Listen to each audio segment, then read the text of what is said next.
So you want a perfect 5-star town in Animal Crossing New Horizons.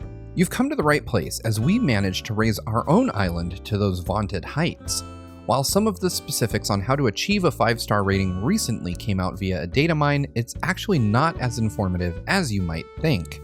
So we're here to help you figure out what it takes to get that coveted achievement. When it comes to your island rating, there's actually a lot going on behind the scenes. The rating is made up of two important factors: development and scenery. Development is all about the buildings in your town as well as pre-made furniture. Scenery, on the other hand, not only includes plants and trees, but DIY furniture as well. To get a 5-star rating, you're going to want to focus on both of these aspects in equal measure. There's no way to actually see the exact points yourself in each category, though Isabelle will give you advice on how to improve both, so it's incredibly important to take her feedback to heart.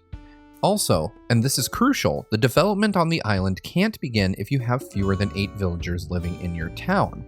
This is the only way to get yourself, at the very least, to 2 stars.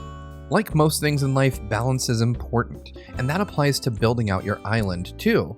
Placing furniture is important, but you should be able to easily move around freely as well. So make sure to avoid filling up more than 45 spaces in an 8x8 block with furniture, otherwise the game will consider it clutter and penalize you. But keep in mind this only counts for furniture and doesn't take anything else into account, meaning you can pack trees closely together if that's the look you're going for. With the arrival of tools like the pole and ladder items, you might think that you can safely ignore bridges and inclines. But if you do that, you'll be missing out on a massive boost in the development department, because every object that makes traversing the island easier for your villagers is rewarded by the game and is multiplied by the amount on your island.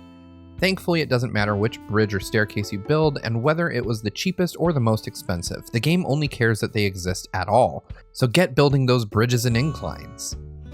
According to the official Animal Crossing New Horizons companion book published last week, trees and adult flowers also count towards scenery in the exact same way.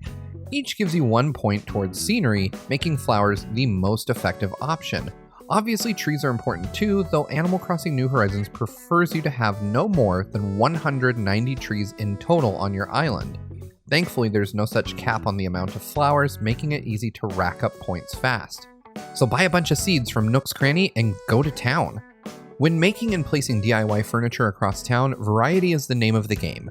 Placing the exact same benches, tables, and chairs everywhere won't really get you far, unless you customize them, that is. By using customization kits and painting each piece of duplicate furniture a different color, the game will actually count it as being unique. The idea is not only to create variety by using most of your DIY recipes, but also the colors available to them in customization.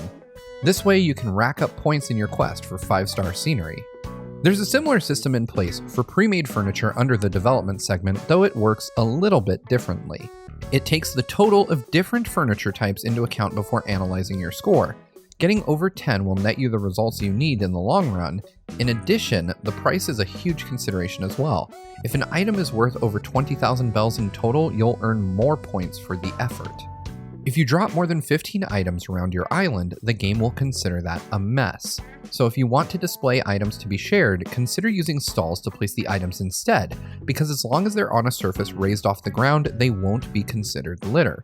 And don't worry, natural resources such as fallen tree branches and shells do not count. There are some quick ways to increase development points without doing much of anything.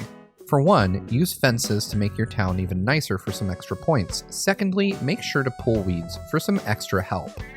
We hope these tips got you started on your road to 5 stars. If you have any other suggestions, feel free to leave those down in the comments below. And as always, thank you so much for watching. Make sure to subscribe to GameXplain for much more on Animal Crossing New Horizons and all other things gaming as well. Make sure to ring that notification bell to be the first to know every time a new video goes up. And we'll see you next time.